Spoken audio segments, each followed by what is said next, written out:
Okay, so good day class. So for our last module, okay, for our finals na.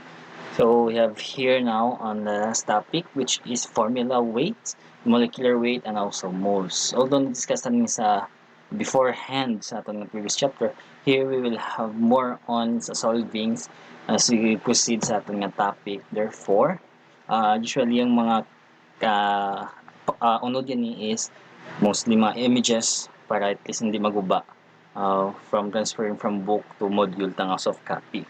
So we have here, formula weight is of a substance, the sum of its atomic weight. So di mo na ang atomic weight sa may mga periodic table ang iyang elements of its formula. Each taking the number of times the element occur or kapila siya magwa sa imong compound. Okay, hence a formula weight gives the mass of one formula unit in atomic mass unit.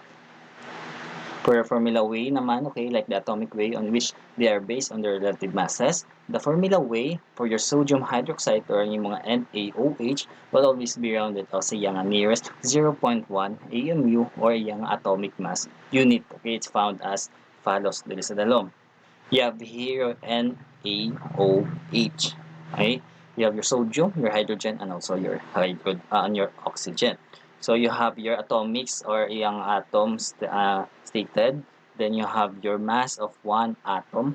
Okay, for your NaOH or sa mga sodium NaOH, for your sodium or Na, it is 23 AMU or 23.0 AMU. Then mass due to its element, you have 23 AMU of Na. Then you have your hydrogen, you have kaisa lang siya nagwa.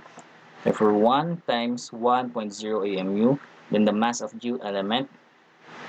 Then you have also for your oxygen, kaisa lang nagwa, times 16.0 AMU is equals to 16.0 AMU. Therefore, the formula weight of your NaOH is simply 40 AMU. Well, wala ka na din pwede mo man butangan di sa iyang 40 AMU of NaOH or mamuna. Okay, nakabutang naman di you have your formula weight of NaOH na. Then you have the term of your formula weight is correctly used for either your ionic and also molecular substances. We refer especially to your molecular or mga non-ionic substances that is substance that exists as discrete molecules. We often substitute the term molecular weight or yung mga MW. Now, we have here mga samples sa mga formula weight. For here, you need to be calculating the formula weight or yung mga molecular weight of your acetic acid. Okay, your acetic acid is another term for your vinegar or layman terms for your vinegar. There, ang yung mga composition or the compound for your acetic acid is CH3COOH. Hindi sa CH4 class ha, hindi sa CH4CO2 or C2H4 O2. Okay? It is CH3COOH. Okay? Using the rounded values for your atomic weight given in the international table for atomic weight inside the front sa atong book. Pero you will need to use your periodic table as your reference. Okay, plan. Okay? We add the atomic weight on the elements of your atom or for your formula, each multiplied by the numbers of times the element occur. Okay. Then you have here state. Okay, i-breakdown mo ang composition sa imong acetic acid. Anong arada sa imong compound? You have a C, you have a H, and you have O. Therefore, C, H, and O. Kapila magwa ang imong C, duha ka bilog. Then you have your oxygen, hydrogen, kaapat. You have hydrogen, you have kaapat. You have 3 here and another one. Then you have oxygen, kadua, O and O. Okay, kadua, kaapat, and kadua. Times their AMU. The AMU for your carbon is 12. For your hydrogen naman yung class, it is 1. And for your oxygen, it is 16. Then, multiply mo lang. You have 24 AMU for your carbon, 4 AMU for your hydrogen, 30 AMU for your oxygen. Therefore, ang imong formula weight or yung molecular weight for your acetic acid is 60 AMU. Okay, same dire sa imong oxygen. Okay, sa imong some moles of your some common molecular substances. You have here your oxygen. Okay, di bang moles we're talking about the particles nga siya. You have your molecular weight of your oxygen nga 32 na siya, nga hindi lang siya 16.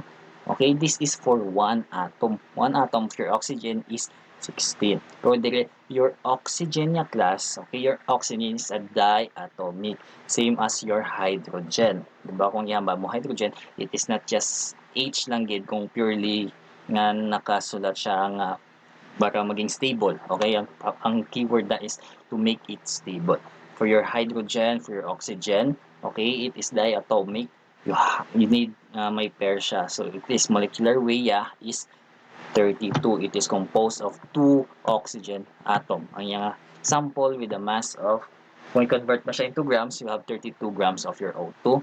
Then, ang yung containing sa yung oxygen is, if you have a 1 mole of your O2 or your oxygen molecules, it's composed of 6 times 2, 0, 22 times 10 raised to 23. Okay, O2 molecule. Okay, therefore, if you are talking only for oxygen nga atom, kung i-convert mo ni, you will have to 2 times 6.022 times 10 raised to 23 of O. Next, for your water. Okay, for your water naman class, it is 16. Nga 16, it is H2O. Therefore, you have 2 more hydrogen, H2. Therefore, kada isa mo ka-hydrogen, it is 1 AMU. Therefore, kay duwa, we have 2 plus your 16 sa imong oxygen.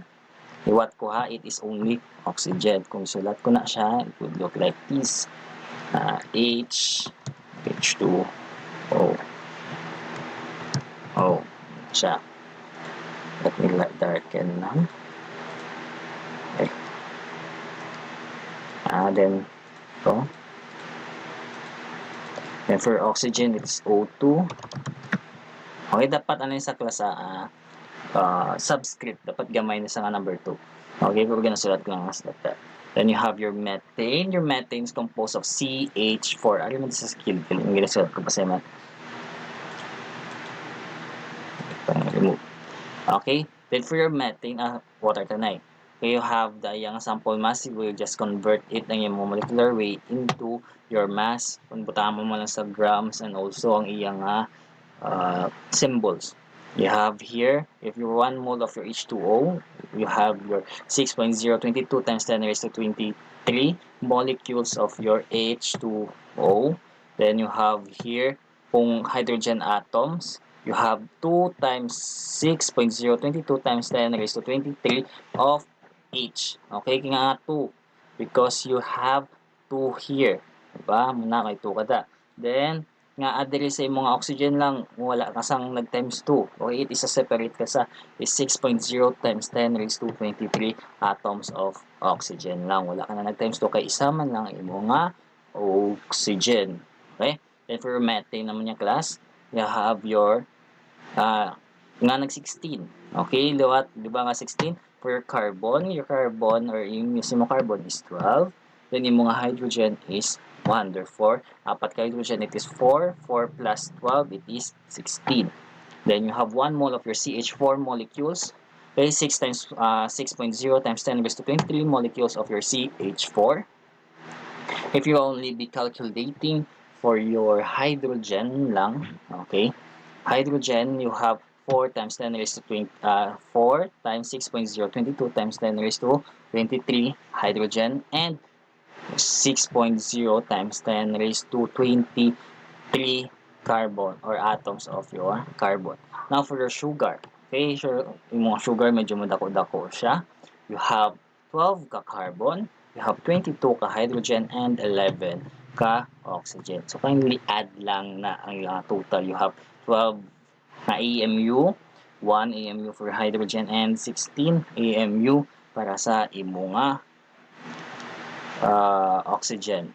Okay? Nga may point na, okay? Maybe diri sa naggamit siya sa mga decimal point sa imo nga mga values diri wala siya nag-round off. Okay, now you have here 1 mole of your CH2, and same lang dili hapon ang concept da. You have times 12 kung sa carbon of your sa atoms of your carbon kay 12 di kabilog sa imong mga sucrose. Then you have 22, okay, times 22 of your hydrogen and times 11 sa imong oxygen. Let's proceed. Okay, the amount of your substance that contains the mass in grams numerically equal to its formula weight in AMU and contains your Avogadro's number, which is 6.022 times 10 raised to 23 formula units, or 1 mole of the substance. This is sometimes called your molar mass. Then, molar mass for your substance. The molar mass is numerically equal to your formula weight of your substance. Ang naglain niya lang is ang mga atomic weight for your atoms of your element and has the unit of grams per mole. Okay? Ang unit is grams per 1 nga mole.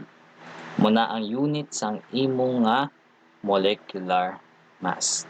Okay, your 1 mole of your sodium hydroxide or your NaOH is equals to 40 grams. Okay, and 1 mole of your acetic acid is 60 grams of CH3COOH. 1 mole of any molecular substances contains 6.02 times 10 raised to 23 molecules of your substance, as your table 2.5 illustrating 2.5 sa babaw pa nisa. Medyo amon ka problema na nagbaliskad or nalapawan, nagsaka ni siya. Okay, let us just proceed. Okay, because how simple NaCl molecules exist at the ordinary temperature, it is inappropriate to refer the molecular weight of yung mga MW to your NaCl or any ionic compound. Your 1 mole of your ionic compound contains 6.02 times 10 raised to 23 formula units of your substance. Recall that your 1 formula unit of your sodium chloride or yung mga NaCl consists of 1 sodium ions and 1 chloride ion. Therefore, your 1 mole or 58.4 grams of your NaCl contains 6.02 times 10 raised to 23 na sodium nga ions kag ang imo nga 6.02 times 10 raised to 23 chlorine atoms. So, same lang dire. Okay, same na din. Composition. Okay? The mole concept, together with your Avogadro's number, provides an important connection among the intensive properties of your mass of your substance, are also the number of moles of your substance, and also the number of molecules of ions. This summarized as follows. You have here your mass and moles. Pwede ka transverse. Then you have your formula weight of your A, which is ang iyang molar mass. Okay, ang iyong molar mass, it is equal to grams per mole. The A is your substance, or for example, the NaCl. Then you have your moles and also ang mga formula unit. Pwede sa transverse. Then yung mga Avogadro's number, okay, it is equal to your formula unit of your A, which is your sample, and also moles ang mga A. Now, for your 1 mole of some ionic compounds, okay, your compound, then yung formula weight kag yung sample with 1 mass of your mole. For your sodium chloride or NaCl, okay, you have 58.4. Okay, 58.4 composition sa imong sodium and your chlorine. Okay, 6.0 times 10 raised to 23. Okay, sodium ions or 1 mole of your Na ions, and also sa imong 6.0 times 10 raised to 23 chlorine atoms, or 1 mole of your chlorine atoms. Then you have sodium chloride. Okay, sodium, calcium chloride. Okay, you have your Cl22, CaCl22. Okay, it is composed, or yung formula is 111.0, 111 with 0 grams kung mass of 1 mole. Then, ang yung composition, okay, it composed of 6.0 times 10 raised to 23 Ca atoms or Ca ions, or 1 mole of your Ca2 plus ions. Then, you have your multiplier yung 2 for your chlorine. Kita nyo man di, you have 2 chlorine C, 6.022 times 10 raised to 23 ions, or 2 moles. Okay? Nga nag 2 moles siya class because you have 2 chlorine. Or kung pila nakabilog da, amo man na yung mga multiplying factor D. And you also have your aluminum sulfate. It is 342.1. Okay, 342.1 in grams of your aluminum sulfate. Tandaan yung klasa, ang iyang subscript. Therefore, you have 2 moles here and also multiplier nga 2 sa mga Avogadro's number for your aluminum. And for your sulfate, okay, you have the multiplier of 3. Okay, 3 times 6.0 times 10 raised to 23 SO4 or 2 negative ions or 3 moles. Okay, 3 dili ka kuha sa basis sa gwa, hindi ka di pag-multiply sa sulod. Okay, only the subscript sa gwa. Okay, it's 3 moles. Okay, the following examples how the relationship between the numbers of molecules, atoms, or formula units are there also nga masses. Okay, what is the mass in grams of 10 million SO2 molecules? Okay, you are asked the mass. Okay, ang gramo yagid. Okay, anong given? You are given with a 1 million SO2 molecule. Okay, plan. You need to convert your molecules into grams. Ang yung hara lang mo, you have your SO2, okay, which is the compound, and also the given nga 10 million. Okay, you have 1 mole of SO2 contains your Avogadro's number, SO2 molecules, and has the mass of 64.1 grams. So, din ka nagkuha sa 64.1 grams. It is the atomic mass unit sa mga SO2 combination sa mga sulfur kag duwa ka oxygen. Then, you have here 10 times 10.0 times 10 raised to 6. Okay, it is equals to 10 million. Okay, SO2 molecules, this is 10 million. This is the given. Okay, the given. Then times your 64.1,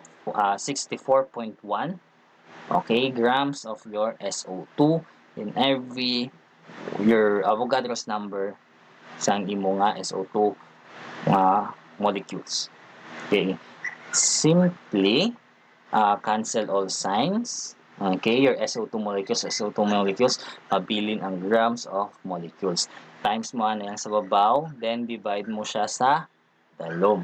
Then, the answer is 1.06 times 10 raised to negative 15 grams SO2 molecules. SO2 grams na sila din sa molecules. Okay, 1.0 times 10 raised to negative 15 grams of your SO2. Therefore, your 10 million SO2 molecules has the mass of 6.0000000 Staff 14 ka 0 class. Grams commonly used anomatically balanced are capable of weighing your mga plus or negative nga value sa grams. Because so let us now proceed sa atong moles or how to get moles sa atong mga given. Okay, how many moles of your O2, okay, then you have O2 molecules and also O atoms are contained in a 40.0 grams of your oxygen gas. Okay, hindi nyo pag-imind ang 25 degrees Celsius.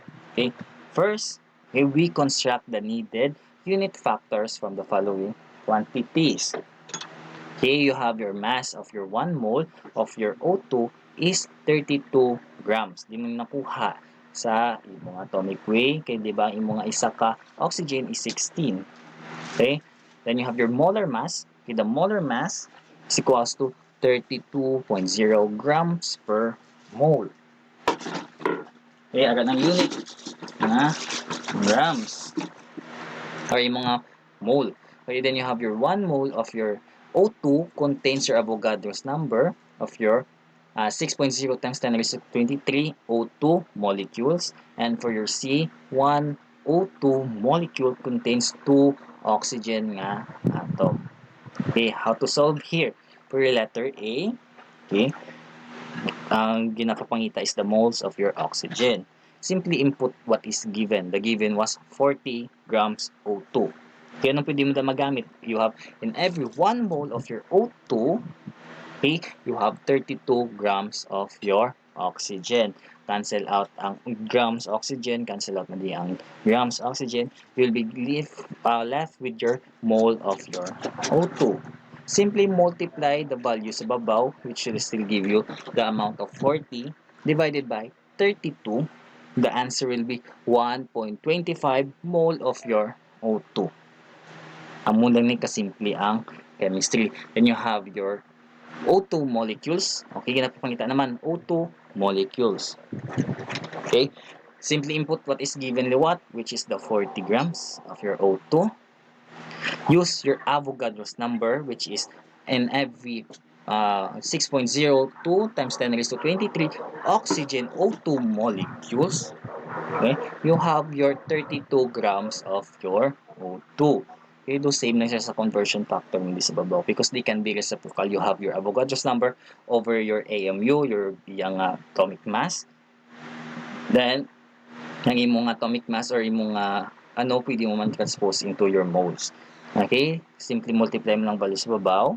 Okay, cancel out ng grams O2 is equals to 7.52 times 10 raised to 23 molecules. Now, or we can use the other moles of your O2 to calculate the part A or yung molecules. You use as given, which is the 40 grams. Okay, you use the mole. Okay, what is the mole tadi? Forgot nga A is 1.25 mole of O2. Okay, every 1 mole of your O2. Okay, this is only either. Okay, pwede mo sa magamit because ang imong mole sa imong 40 grams is already 1.25. Therefore, if you use 1.25 na mole, okay, simply kay 1 lang sa dalawang way ka na sa divide, multiply 1.25 mole, okay, times mo lang sa 6.022 at 6.02 times 10 raised to 23, O2 molecule will have 7.2 times 10 raised to 23 O2 molecules. Then you have for your letter C. Okay, we are asked to calculate the number of atoms for your O2. Okay, the given, what is given gani, it is 40 grams of your O2 times the Avogadro's number should give you in every 6.02 times 10 raised to 23 O2 molecules, you will have your grams of your O2, which is 32 times in every 2 atoms. Okay, you are talking about molecules din sa baba class. And how do you cancel your O2 molecules? You have in every 1022 molecules, so, diba, this is the molecule of your given, which is O2, you have 2 oxygen atoms. Amo na dili mo na siya magamit ang mga mo ni. Okay, these ones. Okay, if you have a 1 molecule of your A2SO4 close parenthesis 3, you have 2 aluminum atoms. Amo na. Dito dira na. So you have here 2 oxygen atoms. Okay, so multiply mo lang ito ng value sa babaw. You have 40 times 6.022 times 10 raised to 23 times 2. Okay, then ang imo sa dalog nga value, you have also 32 times 1, same lang yung value. Simply divide ang value nga sa babaw kung sa dalog, which is your 32. You will get your final answer, which is your how many O are atoms, oxygen atoms. You have 1.05. You have 1.5 times 10 raised to 24 oxygen na atoms. Now for your example nga next is the number of atoms. What? How to calculate sa atong nga atom save. Kaya medyo dili ang dubag o para same. Because you can already convert your mga molecules and also moles. Dili naman kita para at least hindi ka maglasa. Calculate the number of your hydrogen atoms in a 39.6 grams of your ammonium sulfate. For your ammonium sulfate, your compound is NH4, 2. Okay, may parenthesis, may 2 dis yung gawa nga subscript, SO4. Okay, need mo is to convert your ammonium sulfate into para makafocus kasi mga hydrogen atom. We have here 1 mole of your NH4 2SO4 is 6.02 times 10 raised to 23 formula unit and has the mass of 132.1 grams. Dinihalin ng 132.1 grams. This is the total mass of your ammonium sulfate. This is total mass of 2 hydrogen and 8 nga hydrogen, isa ka sulfur and 4 ka oxygen.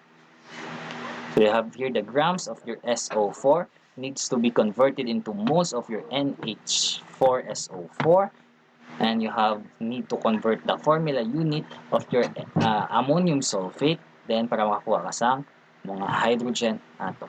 Medyo malaba siya, okay, pero pwede na sa breakdown. Now, you have your 39.6 grams with the given, okay, NH4 2SO4. Okay, times in every 1 mole of your NH4 2SO4, okay, you have your mass or iya nga formula unit sa imong mass or yung formula weight, which is 132.1 grams NH4 2SO4 times, okay, nung release babaw, this is the Avogadro's number, okay, or the number of molecules or yung formula weight, formula unit that you have in every 6.02 times 10 raised to 23. Basta makita mo ng Avogadro's number, you're talking about the number of molecules na muna. Okay, paglimbutan yan is the formula unit. Okay, over 1 mole of your NH4 plus parentheses 2SO4 ammonium sulfate times in every 1 formula unit of your ammonium sulfate, you have 8 hydrogen atoms. Okay? Simply cross-cancel out mga signs. Ayan here. Cancel out. Okay, cancel out. We have mole, and formula unit or yung mga sa baba, the number of your molecules or iyang atoms. Okay, there you have it. You will be left with your hydrogen atom. Simply multiply tayo ng value sa baba, which is 39.6 times your Avogadro's number times 8. Then you have 132.1 grams or same lang gihapon all over kay times mo sa 1 kag sa 1. Okay, ay multiply mo lang is ang sa mga babaw nga value, which is 39.6, you have 6.02 kag ang 8, then divide mo lang sa 132.1 grams. You will be left with your 1.44 times 10 raised to 24 hydrogen atoms. Amo lang ni ka simple. Now, let us now proceed sa aton nga percent composition and also formulas of your compound. The percent composition is counting or yung ginaisip mo kung ilang part sa ilang composition in 100% given solution. Okay, if the formula of a compound is known, its chemically composition can be expressed as the mass percent of each element in a compound percent composition. For example, a carbon dioxide molecule or your CO2 contains 1 C atom and 2 oxygen atom. Okay, the percent is the part divided by a whole times your 100%, or the whole part is 100%, or simply parts of per 100. So we can represent the percent composition of your carbon dioxide as follows. Naturally, to look or kung pila ang mga or sa mga percent composition. Okay, percent sa mga carbon. Okay, the mass of carbon lang gid. Okay, times 100 and also mass of your carbon dioxide is equals to the atomic weight and also molecular weight. The atomic weight is ang iya lang din nga mass ang imong carbon nga makita mo sa periodic table. Then the molecular weight is the total amount sa imong compound. Okay? Dili, yung given lang is the total amount for your carbon dioxide is halin sa periodic table, which is 44. It is composed of 1 carbon, which is 12, plus 32 sa imo nga oxygen. Halin nga 32 because you have 2 oxygen. Therefore, times mo na sa 100. You have 12 divided by 44 times 100, which will give you 27.3%. Okay, it is in a percent. Naman, makancel out ang EMU, leaving you with a percent na value. Then for oxygen naman, okay, same process. Pero ang pagkalain lang, you have 2 oxygen. Naman, kay duwa di ang mga value. Therefore, 2 times your atomic weight of your oxygen, it will give you 32. You have 16 times 2, 32 divided by 44 times 100 is 72.78% oxygen. Dapat, kung i-total mo ni ang duwa, okay, your 27.3 kag ang 72.7 will give you 100%. Now proceed with the use sa aton nga mole sa aton nga CO2. Okay, your 1 mole of your CO2 is equals to 44 grams of your contains 1 mole of C atom, which is 12 grams, and 2 moles of your oxygen is 32 grams. Okay, we could therefore have used these masses with the preceding calculation. These numbers are the same as the ones we used, only that the units are different. For your sa example sa lalom, okay, we will base our calculation on the mole rather gamit asang molecule. Okay, let's proceed. Calculate the percent composition of your HNO3. Okay, first, need to calculate the mass of your HNO3. Okay, sa sample sa baba pa niya ata. Okay, then we express the mass of each element as pure or as a percent of total. You have here, the molar mass of your HNO3 needs to be calculated first. Okay, paano ka mag-calculate sa inyong mga molar mass? Simply, check mo kada sa inyong mga compound kung pila ila composition. You have your hydrogen, isa ka bilog. You have your nitrogen, isa ka bilog. And your oxygen nga, tatlo. Okay, 1, 1, 3, which is 1. Then 14 for your nitrogen, ang iyang nga mass. Then sa mga oxygen, which is 16. You have 1 plus 14 plus 48, which will be a total of every 1 mole of your HNO3, you have 63 grams. Now, para magkuha na sa mong percent composition, same lang yapon ang process because you already got your mga total mass sa imong mga compound, which is kung percent sa imong hydrogen, simply input mo lang sa babaw ang numbers of your hydrogen. Kaya diba, HNO3, you only have 1 hydrogen, therefore 1 grams over 63.0 grams, with times mo lang sa 100, which will give you a percentage ng imong hydrogen of 1.6.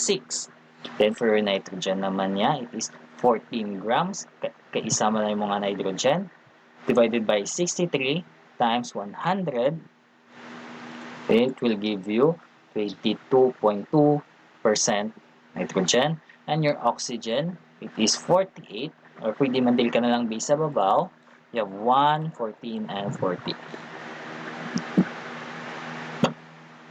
Divided by 63 times 100 is equals to 76.2.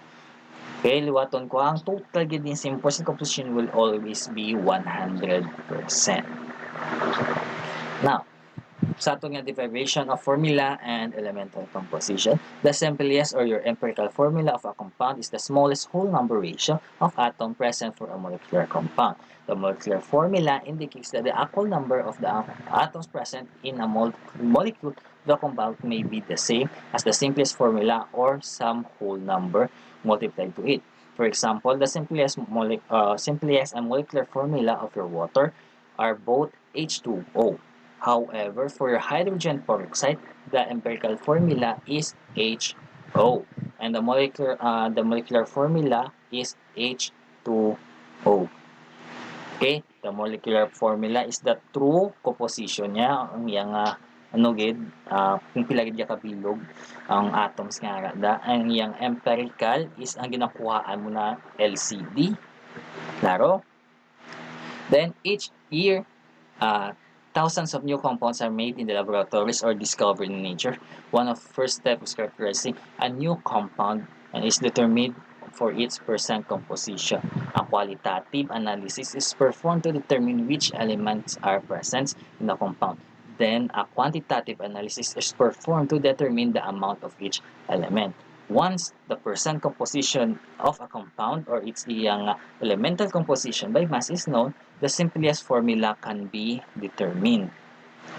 Okay, paano mo naman gamiton ni mga percent composition, converting it into a simple formula.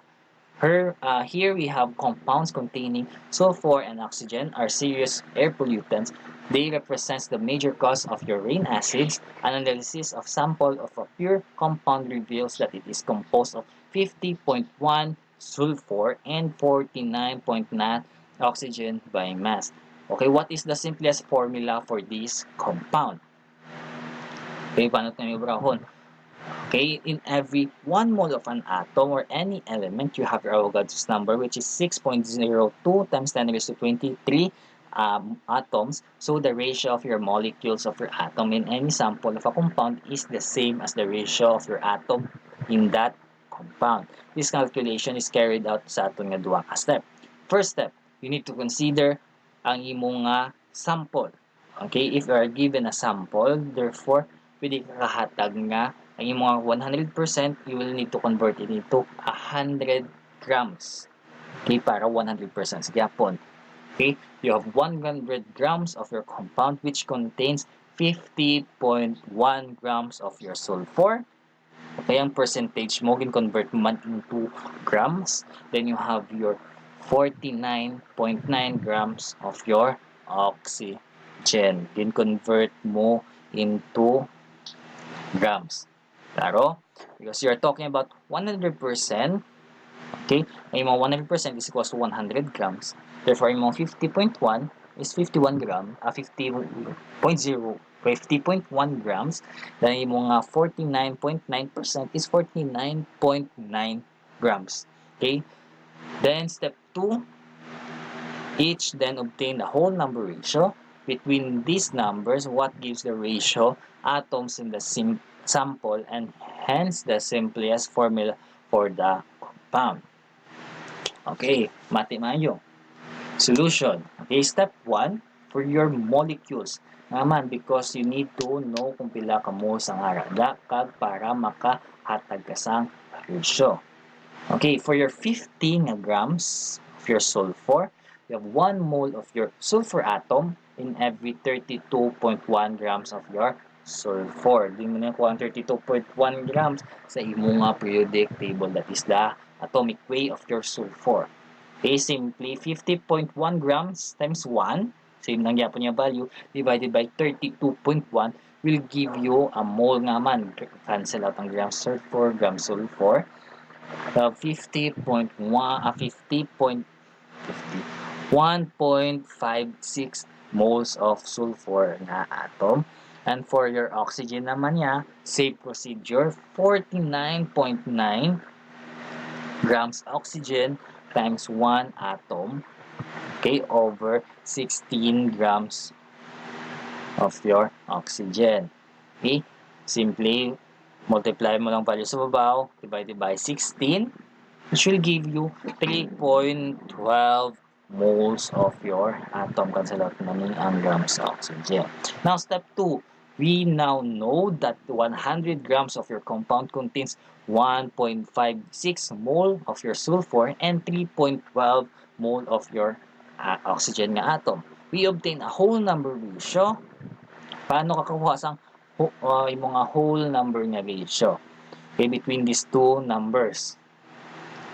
Simply input the sa imong lowest nga molecule. Okay? For your sulfur, the lowest na sa imong compound is 1.56. The 1.56 divided by 1.56, you will have 1.0 sulfur. And for your oxygen naman niya, you have 3.12 value ya. And ang imong values ang imong sulfur as the LCD or yung mga dividend. Okay? You have 3.12 divided by 1.56, you will have 2 oxygen and 1 for your sulfur. Magsulat ka, SO2. Kumumalan na ka. Simple. Therefore, the solution, for example, 2-12 can be set up as a tabular form. Ang ammoniado solvings, tabular form, same procedure, element, sulfur, oxygen, 50.1, 49.9, iyang mass, okay, You have 50.1. You have the iyang molecules, 49.9 divided by 16. Then the lowest, you will use the smallest number. 1.56 divided by 1.56 will give 1. 32.12 plus to 1.56. We'll have 2 oxygen. It is SO2. Simple. This tabular format provides a convenient way to solve your simplest formula problem as the next sample na pakita ta, which is more complex kay mas damo ang iyang composition sa iyang compound. Okay, at 20.88 gram sample of your ionic compound is found to contain 6.07 grams of your sodium, 8.44 grams of your sulfur, and 6.33 grams of your oxygen. Okay, what is its simplest formula? Okay, the reason in sample nga sa babaw is different. Okay, calculating the number of moles and each element as the ratio among them. Here is some tabular format for your introduction earlier. So same yapon, tabular lang yan ugaw ta. Slata lang sodium, sulfur, and oxygen. Ang ilang relative masses. Okay, relative masses, okay, divided mo lang sa iyang atomic weight. Hindi mo na makuha ang atomic weight sa periodic table because this is the given mass. Okay, given mass ang kada compound. Okay, you have a compound kada element again. You have 6.072 divided by 23. You will get 0.264. You have 8.474 divided by 32.1. This is for your sulfur. And 6.336 divided by 16. Sa atomic weight sa mga oxygen, we'll have 0.264 and 0.396.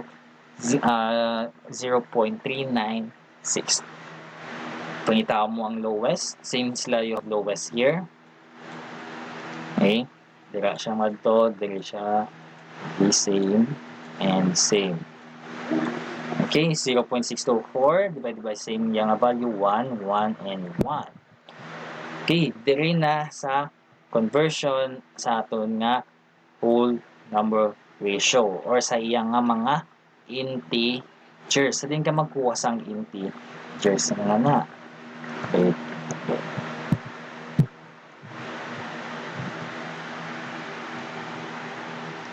Okay. Do lang integer. Okay, you have here yung factors or yung integers. Because you have here sa babaw a decimal point of a 0.5 or 1.5. Muna okay. You have here a 1.5. Zoom in ulit para makita nyo good. You have a 1, 1, and 1.5.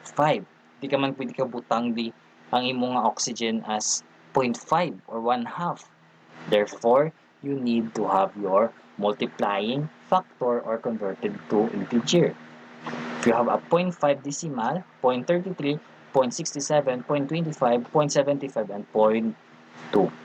Because you have a 0.5 na value, therefore your multiplying na integer is 2. Tanan mo ni nga value will have a multiplying nga 2. For your sodium, you have di ba 1 ang iyang value, multiply mo sa iyang multiplying factor which is 2, you now have 2 sodium. Same sa mga sulfur, 1 ang imong answer, times mo sa 2, 2 sulfur. Ay mga 1.5, multiply mo sa multiplying factor mga 2, you will have 3 oxygen. Therefore, it is Na2, S2, and O3. Okay, so amo man lang kasimple. Tanawon mo lang gid ang mga result mo. Okay. For example, ang mga result din naging 2.33. Okay, kung 2.33 di tanawon mo lang you have a decimal point of 33, therefore ang imong integer is 3. Wala na ka simple as that. Now, let us now proceed. Have here mga factors. Okay, explaining need mo integers. Then you have percent composition. Okay, your percent composition Okay, how to solve this? Hydrocarbons or organic compounds composed of entirely hydrogen and carbon. Okay, an example is a 0.1647 grams of a sample. A pure hydrocarbon was burned in a CH combustion train to produce 0.4931 grams of CO2 and 0.269 grams of H2O. Determine the masses of your carbon and hydrogen in a sample and percentage of these elements in this hydrocarbon. First, we use the observed mass ng imong CO2, okay, which is the composition. Then your 0.4931, okay, the total grams of your pure hydrocarbon to determine the mass of your carbon in an original sample. Okay, there is a 1 mole of one carbon atom in every 12 grams of carbon atom. Each molecule or 1 mole of your CO2, then your 44.1 gram or 44.01 grams, we use this information to construct a unit factor. Okay? Dinihalin ang 44.01. Okay, 44.01 or 44 is from your carbon, which is isa ka carbon, which is 12.01, and plus 32 halin sa duwa mo ka oxygen. Therefore, kay kinapapangitatanay is the carbon una. Then likewise, okay, with the use of your observed mass ang imong H2O, okay, which then ang iyang combustion or ang iyang byproduct at 0.269 grams, calculate the amount of hydrogen in an original sample. We use the fact of 2 moles of your hydrogen atom or your H2. Okay? For your H2 duwa, di ba? You have 2.016. Okay? In each 1 mole of 18.02. Okay, paano naman na nag-18.02?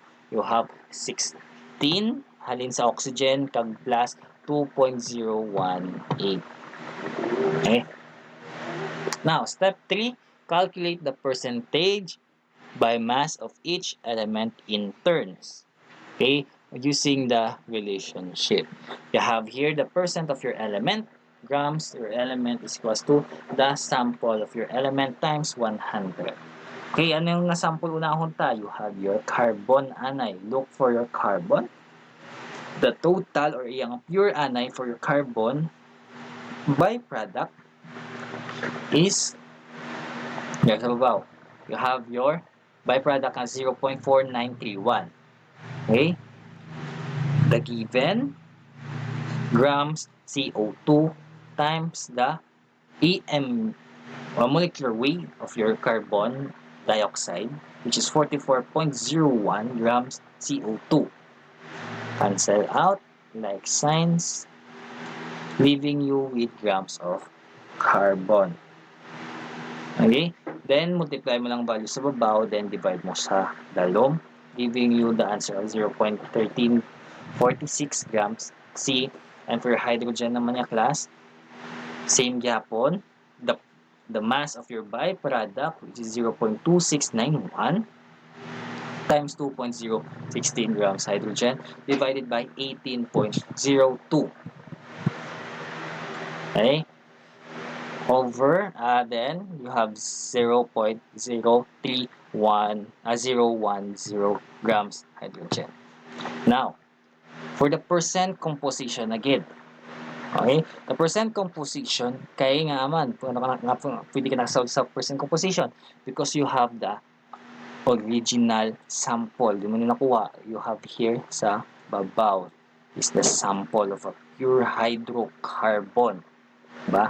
It's the pure hydrocarbon. Kaya nakakuha ka na sa imong sample. Kada element. Now for your carbon, 0.1346 grams divided by 0.1647 grams sample. Grams, leaving you with percent carbon. And for hydrogen naman niya, is 0.03010 grams hydrogen over pure man. So same times 100, we should give you 18.28% hydrogen. Total of 100%. Okay, so now you know how to calculate the percent composition with the using of the byproduct sa atong mga elements mga natapo or nagamit na during reaction. You have your C and H, di ba? Nga pure or hydrocarbon. Then after mo gingamit sa train, it produces the byproduct of your carbon dioxide and also water. Okay? By calculating the amount or the exact amount of the byproduct, okay, with its pure substance, okay, you get the percent composition of each element. Okay, yung muna nakasimple aton nga chemistry. So now we'll just proceed sa aton na pa next example para mas maintindihan yung pagid ang aton nga percent composition or how simple chemistry is. Okay, you what? If you're given with a pure substance, okay, a 0.1014 grams sample of a purified glucose was being burned in a CH combustion train to produce a 0.1486 grams of your carbon dioxide and also 0.0609 grams of your water or your H2O. An elemental analysis shows that your glucose contains only carbon, hydrogen, and also hydrogen. Determine the masses of your carbon, hydrogen, and also oxygen in the sample, okay? And the percent of this element of your glucose. Okay, first and also second step, we need to calculate the masses of each element. We're going to require your carbon, hydrogen, and your oxygen, as we find in example nga sa babaw. Same procedure. Then the rest of the sample must be oxygen because glucose has been shown to contain only your CHO. Okay? Hindi na kita mag-calculate sa mga carbon dioxide and also water. So therefore, we need to subtract the masses of your carbon and also hydrogen from the total mass of your sample. Step 4, then we need to calculate the percent by your mass for each element. Okay, dili ka na sa atong solvings. We need to calculate for the carbon anion. Ang 0.14 nga grams ngini or 0.1486, okay, CO2 is what you will be using for your carbon. Diba? Carbon na. Therefore, yung simply, same gihapon, your CO2 nga iyang molecular weight times the mass or sa mga masa ng imong carbon, which is 0.1486 times 1201 or 12.01 divided by 44.01 is equals to 0.04055 grams of your carbon. Okay, step 2. For your hydrogen na naman, sa din kakakuha sa imong hydrogen gamit sa imong water. Same yapon, the byproduct, the mass of your byproduct times the weight of your hydrogen. It is 2.016 yapon class because you have 2 oxygen nga atom here times the divided by 18.02 grams of your water. We give you the result of 0.00681 grams hydrogen. And for your oxygen naman class, because your oxygen can be found on your carbon dioxide and also water. Therefore, it is the grams or the total grams of your sample, which is the pure, okay, the pure minus the byproduct of your carbon and also sa imo nga hydrogen. Okay, so dahil mo na nakuha. Okay, ang ano na is sa byproduct sang imo nga carbon lang kag imo nga hydrogen. Therefore, ang bilin nga grams nga sa dili sa sample will be for your oxygen. Kaya nga man, kay di ba ang imong glucose is composed of carbon, hydrogen, and also oxygen. You already identify your carbon and also your hydrogen. Therefore, ano pang bilhin sa mga sample or sa mga total na sample? If you will subtract the carbon and also hydrogen, ang bilhin na is ang imong oxygen, which is 0.0540 grams oxygen. Now, percent composition na. Paano mag-solve sa percent composition? It is simply the total mass ng imong selected element over the pure or the grams of your pure substance. For your sa imong carbon, which is the 0.04055 grams of your carbon over 0.1014 grams of a pure substance times 100 man lang. You will have a percent value of your carbon as 39.99%. For your hydrogen naman, it is 0.00681 grams of your hydrogen over 0.1014 grams of your pure substance times 100%. Now you will have a percent composition of 6.72% hydrogen, and for your 0.0540 grams of your oxygen over 0.1014 grams of your oxygen times 100. Okay, so it will be equal to 53.2% over 53.2% of your oxygen. By the result is surprisingly naging 99.9. Nga man nag 99.9. Okay? Because of this sa carbon tanga value. It gave us the value of 39.99%. Dugay na is basi 999 pa sa punta or may mga ano pa.